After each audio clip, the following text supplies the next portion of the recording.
Sir, Mr.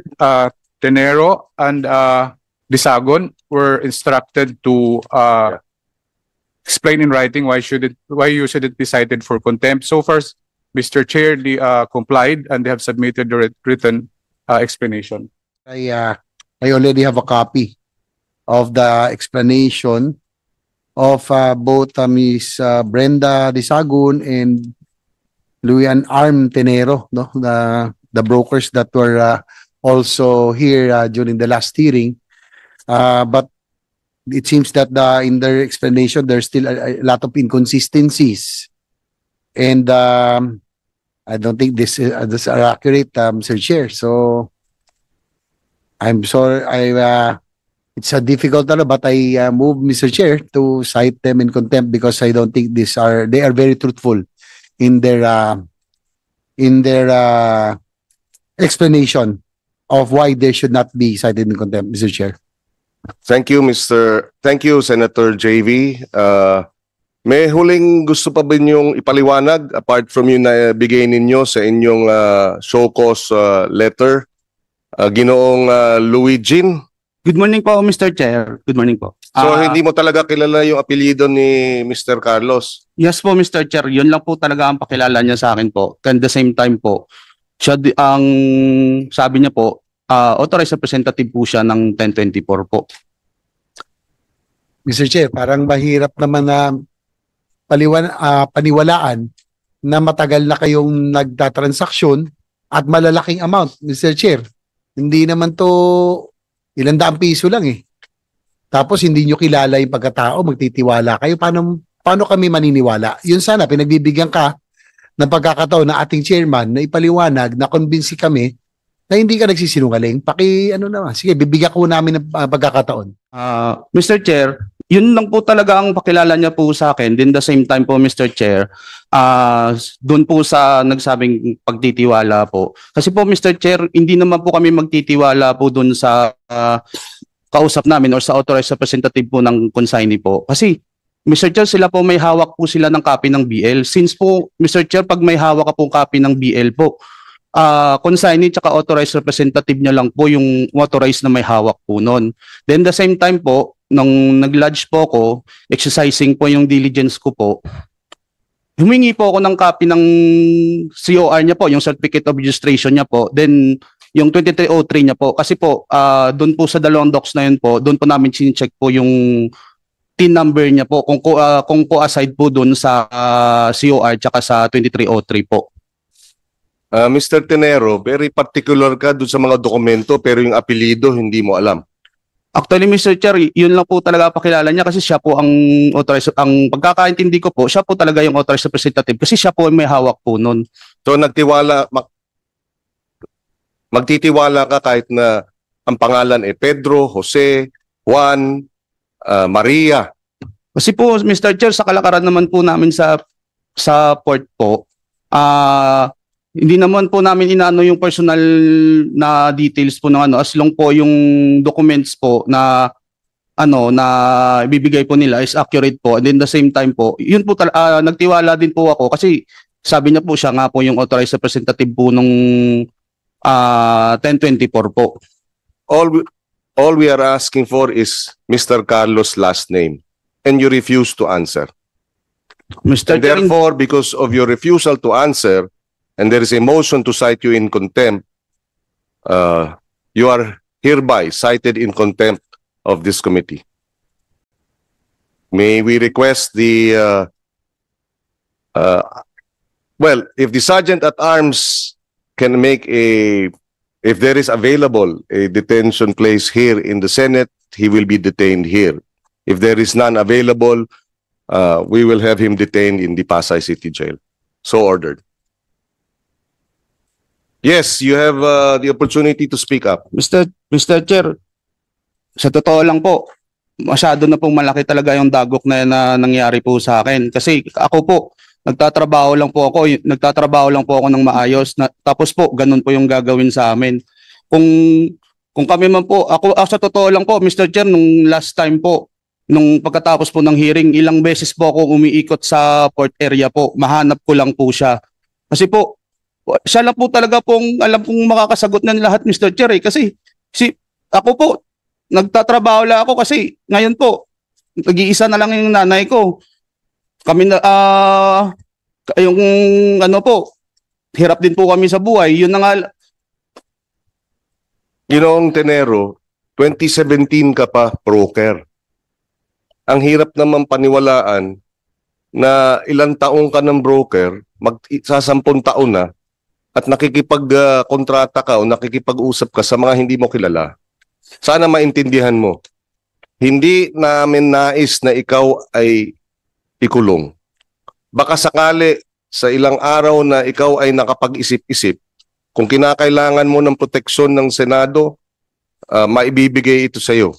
Kung nais mong pumunta muli, bumalik sa port area para hanapin kung sino itong Carlos na sinasabi mo, pwede kang samahan ng Sergeant at Arms ng Senado. sa totoo lang po, Mr. Chair, hindi na po talaga magpapakita yung animal na yan eh.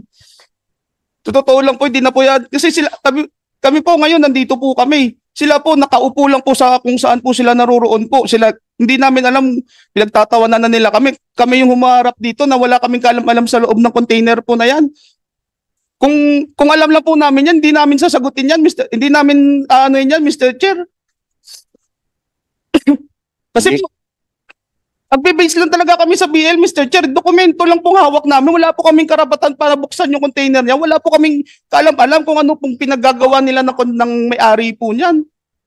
Kung ano po yung dokumento na ibibigay po sa amin, kung sample po yung BL po na ibibigay sa amin, yun lang po yung dokumento, yung packing-list invoice po, yun lang po yun lang din po ang ilalodge po namin, Mr. Chair. Wala na po kaming ibang pagkukuhanan ng information po niyan. Tapos po, ang labas po nung kanina doon, sorry po Mr. Chair, sorry po, naging ano lang po ako kasi iniisip ko po yung ako tsaka yung family ko po eh. Kasi damay na po kami ditong lahat. Yung nanay ko po, muntikan na po nung nakaraan kasi hinimatay po dahil sa nangyari. Di ko po mapuntahan dahil imbis na iuwi ko doon sa amin, ipapadala ko na lang po kasi kailangan nga po nila. Tapos ganito pa po nangyari, Mr. Chair. Kami po yung naano dito na kami po as broker po. Dideklara lang po namin. Mr. Tenero, 2017 ka pa broker. Baka meron kang ibang kapwa broker na maaring tumulong sa iyo para bigyan ng identification tong si Carlos. Kaya baka ayaw mo lang sabihin dahil natatakot ka. Mr. Chair, wala na po akong iluluwa. Yun na lang po, yun po talaga ang alam So wala namin. kang ibang kilalang broker na maaring kilala siya. Hindi ko na po alam, Mr. Chair, kung kilala niya, Okay, kilala sa alamin ibang natin. broker po. Kasi Alamin natin kung kinakailangan silang tawagan, kung kinakailangan mong puntahan, bibigyan ka ng proteksyon. Alamin natin. Yung mga kapwa mo broker na kasama mo ron, tanungin natin. Mr. Chair, We want Tinanong to na get po namin sila. ayaw naming ikaw ikulong. Pero ikaw ang susi para malaman natin sino si Carlos. Ikaw ang susi. Ikaw ang susi. alam dyan. Kasi po, Tanungin natin yung mga kapwa mo broker. actually, may Mr. mga Chair, broker, marami na po akong- Wala kang kilalang broker? Wala kang ibang kilalang broker? po. O Kasi yun, po, yun. na po- Yung marami na yun, patawag natin dito kung sinong may kakilala. Tutulungan ka namin. Wala- Pero ayaw naming hindi kami naniniwala na hindi mo kilala si Mr. Carlos. Ano dyan, Mr. Chair, sobra-sobra na po ang nangyari. Siguro kung ikaw ay makapag-isip-isip dahil ikaw ay nasa kustodiya ng Senado, baka sakali mapag-aralan mo kung ano ang mas magandang hakbang. In the meantime, you are cited in contempt of the Senate and we do not, sabi ko sa opening statement, ayokong gawin ito. Hindi dapat ang maliliit ang nakukulong. Pero kung ito ang paraan para matigil na yung pagkakasangkapan sa inyo na paulit-ulit na nangyayari, ikaw mismo ang nagsasabi, ilang beses mo nang ginagawa ito sa iba na hindi ginagamit lang ang iyong lisensya, wala kang kinalaman, iba ang mga kumikilos, iba ang pumupondo. So, we will leave it at that. We now call on, so meron daw tin tax identification number si Carlos, nabanggit mo? Your Honor, yung tax identification number po nun, yun po yung nasa COR po, nasa consignee po yun, yung 1024 Consumer Goods Trading po. So, 1024, TIN ng 1024, Yes hindi ni po, Carlos. doon po, yun po yung minibase namin na mag-lodge po. Wala na po kami ibang alam dyan kung anong ginagawa nila dyan sa internal po nila. Kami po hanggang dokumento na po kami. Kami pa po ang ano dito. Okay, we will proceed. Brenda Desagun ng Berches Consumer Goods Trading. Kay Mr. Tenero Carlos, kay Miss Brenda Vicente. So pareho kasi ang estilo ninyo eh. Hindi nyo kilala, alam lang ninyo, first name, pumirma kayo, pumayag kayo, milyon-milyon ang halaga.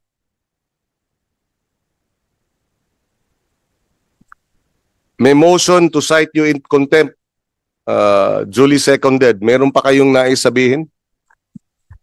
Yun lang po, Your Honor. Yun lang po yung silalay sa akin pong explanation. Sa totoo lang po, Your Honor, pinahiram lang po namin yung yung aming consignee po kay Sir Vicente. Yun po before nakikita-kita ko na sa pier. Pero hindi naman po kami totoong magkakilala. Then ang mga April po, lumapit po siya sa akin, nagtanong po siya kung may alam po ako. So yun lang po ang sinabi ko sa kanya, basta ka ako sir, wala tong illegal ha. Umupo naman po siya sa akin.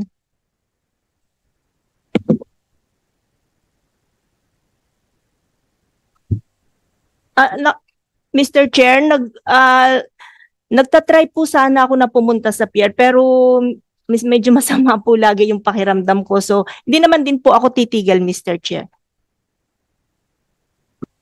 Yun lang po talaga. Well, Sa ano lang po kami, sa royalty lang po kami, Mr. Chair. Wala po kaming alam sa ganyan. Mr. Chair. Yes, Senator Jay. Ma'am Brenda, tsaka si Mr. Tesoro, ayaw namin na kayo po ay makontempt. No? Nalulungkot din kami. Lalo na sinabi ni Mr. Tesoro na yung nanay mo ay nag-aalala. Kaya lang, sana binagbibigyan kayo ng committee ito na sabihin na katotohanan dahil alam nyo sa inyong ginagawang modus, marami pong apektado rito. Agrikultura po natin na pinapatay. No? Sa inyo pong mga transaksyon. Akala nyo, pumapasok lang yun, labas, pero ang dami hong apektado po rito, ang buong sektor ng agrikultura. Kaya nga, sana po, pag kayo ngayon po ay nasa kustudiya, makapag-isip-isip kayo kung meron kayo makilala, nakapwa nyo broker, nakilala po si Carlos at si Vicente, sige, baka pwede nyo hong sabihin para matigil na ito. Total modus na rin to.